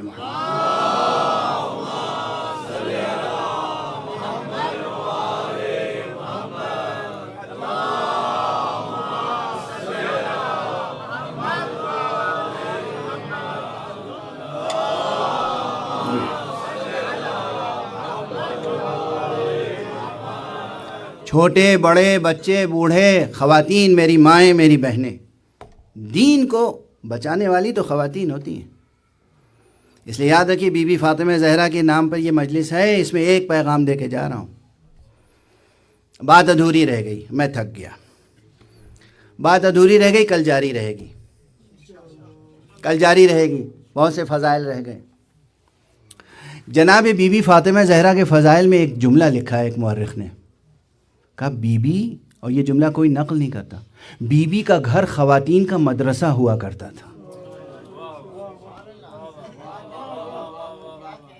میری مائیں بہنیں سن رہی ہیں تو یاد رکھیں, بی بی کا گھر مدینے کی خواتین کے لیے مدرسہ ہوا کرتا تھا. مدرسہ, صبح سے شام تک خواتین آتی تھیں, بی بی سے احکام سیکھتی تھیں, علم حاصل کرتی تھیں, معرفت حاصل کرتی تھیں. جو خواتین براہ راست پیغمبر سے استفادہ نہیں کر سکتی تھیں, وہ جز وہ جان پیغمبر فاطمہ سے استفادہ کرتی تھیں. اور سب سے زیادہ بڑی ذمہ داری تمام سینٹرز کی یہ ہے, اور آپ حضرات کی انڈیویجولی ہر ایک کی ذمہ داری ہے, اپنی بچیوں کو زیادہ سے زیادہ علم دین عطا کریں. احکام دین, احکام دین, احکام حلال و حرام کا علم, حلال و حرام, مستحب و مکروہ. بچیوں کو سکھائیں, بیٹیوں کو سکھائیں. اگر آپ نے اپنی بیٹیوں کو دین اور احکام دین سکھا دیا تو آپ کی دنیا بھی سنور جائے گی, آخرت بھی سنور جائے گی. بس گفتگو روک رہا ہوں یہاں پر, اب طاقت نہیں ہے. آپ دیکھ رہے ہیں میری طاقت, بس یہ تو تائید ہے یا جو بھی ہے, آپ کے پرنور چہروں کو دیکھ کر ایک ہمت پیدا ہو جاتی ہے کہ میں کچھ کہوں, ورنہ ڈاکٹر صاحب خود جانتے ہیں کہ میری صحت ایسی نہیں ہے کہ میں کچھ پڑھ سکوں, اور بار بار پانی پی پی کے گفتگو کر رہا ہوں. گفتگو آج روک رہا ہوں, ابھی بحث مکمل نہیں ہوئی. یہ سچ ہے, معصوم نے کہا کہ ہم صلات ہیں, مگر اس کے معنی کیا ہے؟ اس فقرے کو سمجھنے کے لیے کم سے کم 40-50 منٹ کا بیان چاہیے، جو کل انشاءاللہ، اس لیے بھی اور اس میں فضائل کا سمندر ہے، فضائل کا سمندر ہے. یہ برحق ہے مصطفیٰ صلات ہیں، مرتضیٰ صلات ہیں، ذات گرامی زہرا صلات ہیں. وہ کس معنی میں اور یہ نماز کس معنی میں؟ یہ صلات جو ادا ہوتی ہے یہ ہمارا فعل ہے. اس معنی کو ان پر اطلاق نہ کریں. وہ جس معنی میں صلات ہیں وہ بہت بلند معنی ہیں. صلوات پڑھ دیں محمد و آل محمد.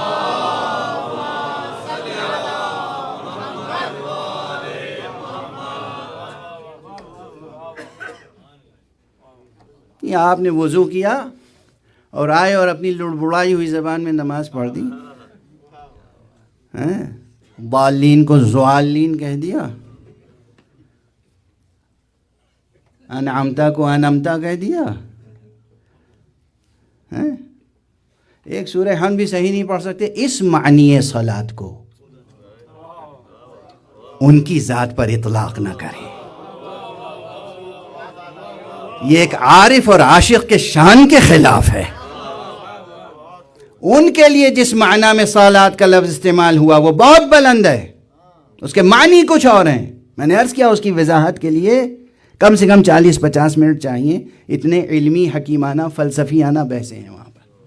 ٹھیک ہے، وہ صلات ہیں، بے شک وہ صلات ہے. یہ صلات الگ ہے، وہ صلات الگ ہے. لیکن اس صلات کی بھی اہمیت ہے. یہ صلات ان کے وجود مبارک سے بہت کمتر ہے. سن لیا؟ غور سے سنا؟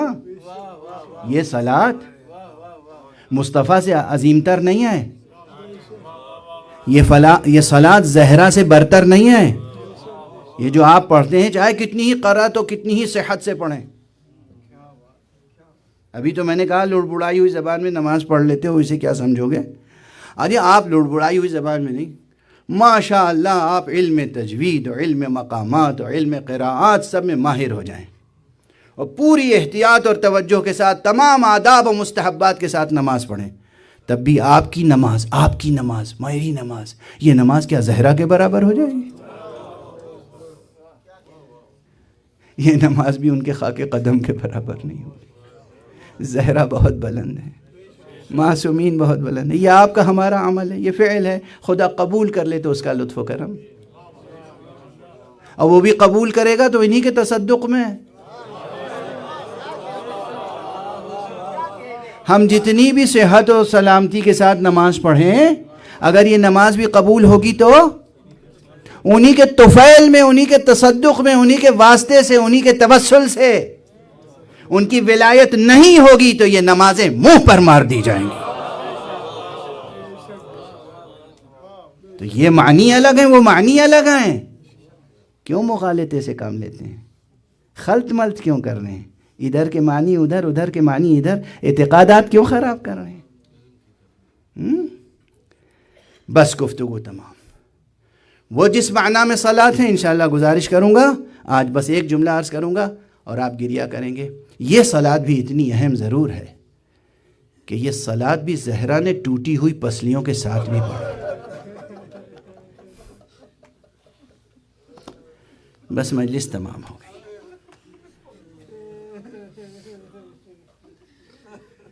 سورہ مبارکہ کوثر میں یہ فقرہ آیا تھا رب سبحانہ و تعالیٰ کی طرف سے، فَصَلِّ لِرَبِّكَ وَانْحَرْ. بس اپنے رب کے لیے صلاۃ ادا کرو. ابھی میں ترجمہ پورا نہیں کر رہا ہوں. صلاۃ ادا کرو اور قربانیاں دو. ایک جملے میں تھا نا دو چیزوں کا تذکرہ، صلاۃ کا بھی تذکرہ تھا اور قربانی کا بھی. اہل بیت نے اتنے مرقع تیار کر دیے. خود پیغمبر سے شروع کیجئے. پیغمبر ایک ہی تصویر میں، ایک ہی مرقع میں صلاۃ بھی ہے اور قربانی بھی. احد کے میدان میں پیغمبر نے کیسے نماز پڑھی تھی؟ تمام تاریخیں متفق ہیں کہ احد کے میدان میں پیغمبر زخمی تھے. آپ کا چہرہ لہو لہان تھا.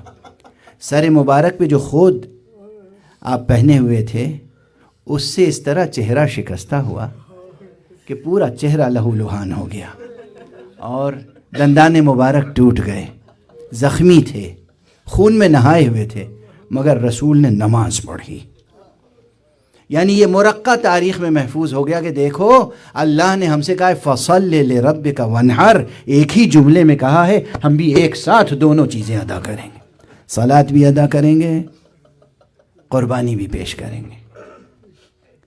بابا کی یہ شان تھی تو بیٹی پیچھے نہ رہی، اللہ نے کہا ہے فَصَلِّ لِرَبِّكَ وَانْحَرْ،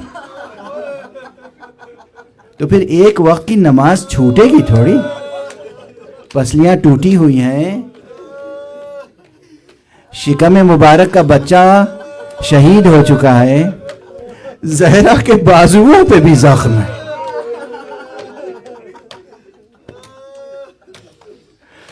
کس میں طاقت ہے جو زہرا کے مسائل پڑھ سکے؟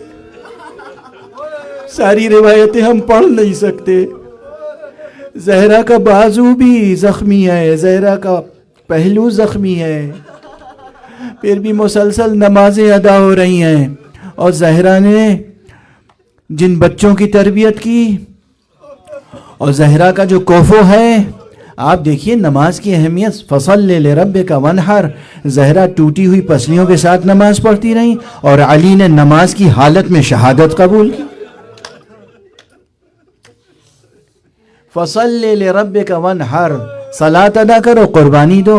مسجد میں علی نے نماز کی حالت میں شہادت قبول کی۔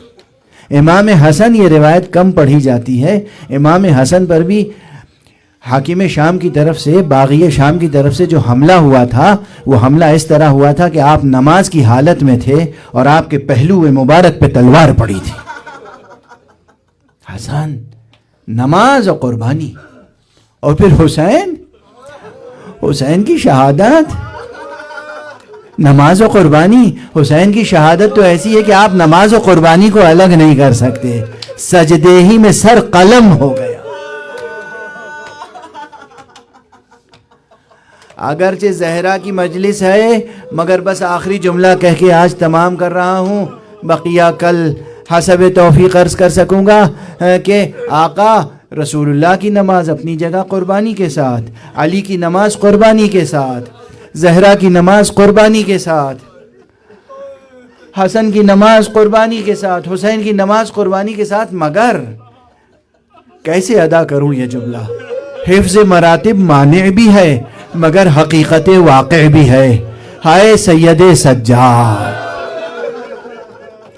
کیا مرقع سجایا ہے، ہاتھوں میں ہتھکڑیاں ہیں، پاؤں میں بیڑیاں ہیں، کمر میں لنگر ہے، گلے میں خاردار طوق ہے، اور ایک وقت نہیں، ایک دن نہیں، ایک مہینہ نہیں، مسلسل سفر ہے اسیری کا، اور مسلسل نمازیں جاری ہیں۔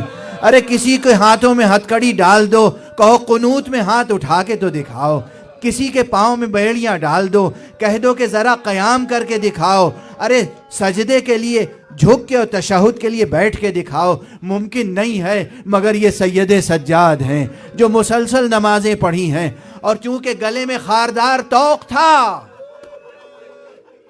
اس لیے اس کا اثر یہ ہوا کہ اسیری کے بعد بھی شام سے کربلا آئے، کربلا سے مدینے پہنچے، لیکن اس وقت تک جو زخم پڑ گئے تھے ان سے لہو رس رہا تھا، گلے سے بھی لہو رس رہا تھا، پنڈلیوں سے لہو رس رہا تھا، قدموں سے لہو رس رہا تھا، سر سے پیر تک میرا آقا لہو لہان تھا، اور پھر بھی نمازوں کا سلسلہ جاری تھا۔ یہ عملاً تفسیر ہو رہی تھی فَصَلِّ لِرَبِّكَ وَانْحَرْ۔ اِنَّا لِلَّهِ وَإِنَّا إِلَيْهِ رَاجِعُونَ رِضًا بِقَضَائِهِ وَتَسْلِيمًا لِأَمْرِهِ۔ پروردگار ہمیں علوم قرآن اور معارف اہل بیت سے آشنا فرما۔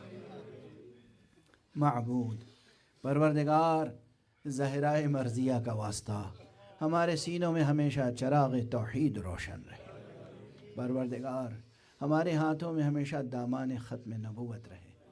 پروردگار ہمارے قدم ہمیشہ صراط مستقیم ولایت علی پر گامزن رہے۔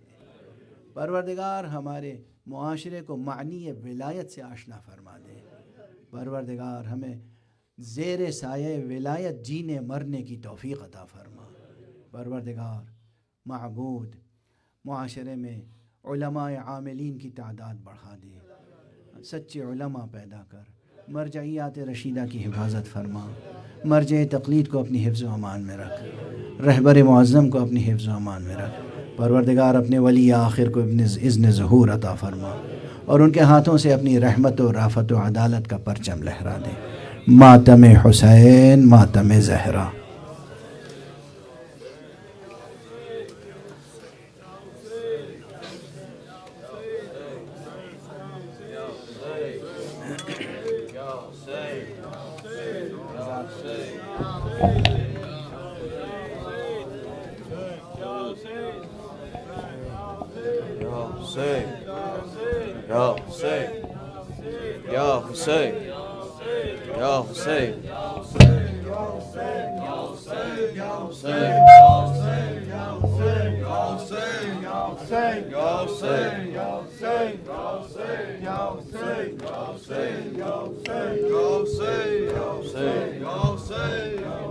یا حسین،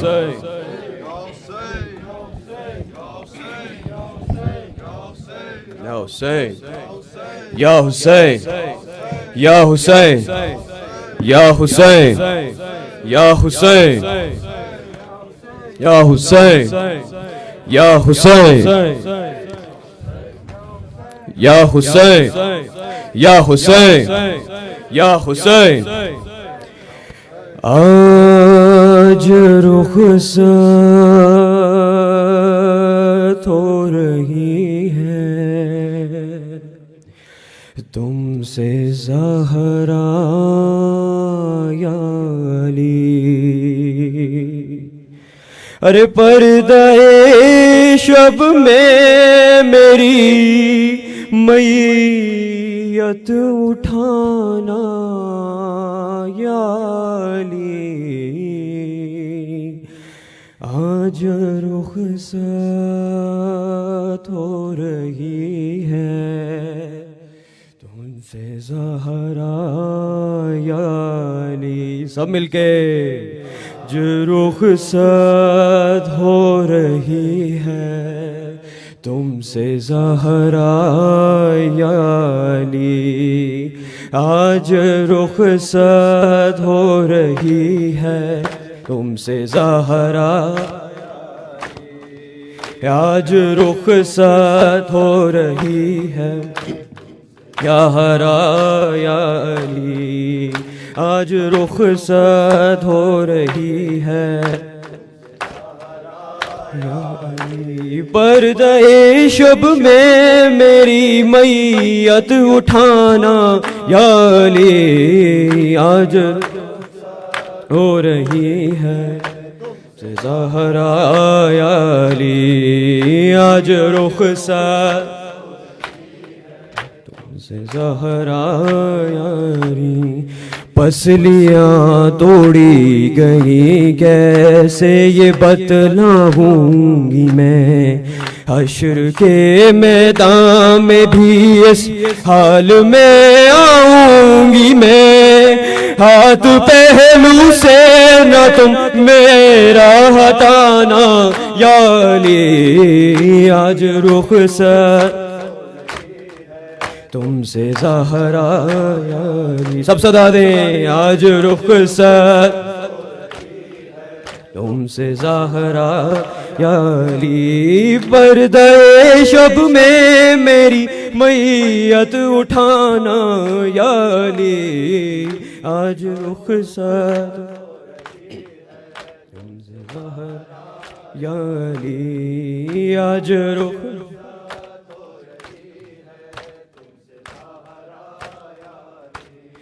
وہ مصیبت آپ نے اچھا ہوا دیکھی نہیں، اب میں سیدھے ہاتھ سے تسبیح پڑھ سکتی نہیں، ایسا کن فض نے ہے مارا تازیانہ یا علی، رخصت ہو رہی ہے تم سے زہرا یا علی، آج رخصت رہی ہے تم سے زہرا یا علی آج رخصت تم سے زہرا یا علی. معظم رکی میں سب سنیے گا پلیز. کہتی ہے زینب یہ مجھ سے دیکھ کر چہرہ میرا آپ کے رخسار پر یہ نیل ہے کیسا پڑا. ارے میں نے کھایا ہے تماچا مت بتانا یا علی آج رخصت ہو رہی ہے تم سے زہرا یا علی آج رخصت ہو رہی ہے تم سے زہرا یا علی آج رخصت.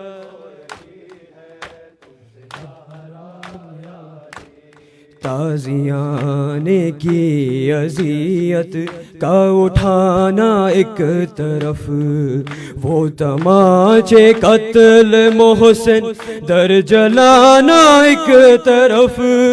سب سے مشکل تھا مگر دربار جانا یا علی آج رخصت ہی ہے تم سے زہرا یا علی. سب صدا دیں آج رخصت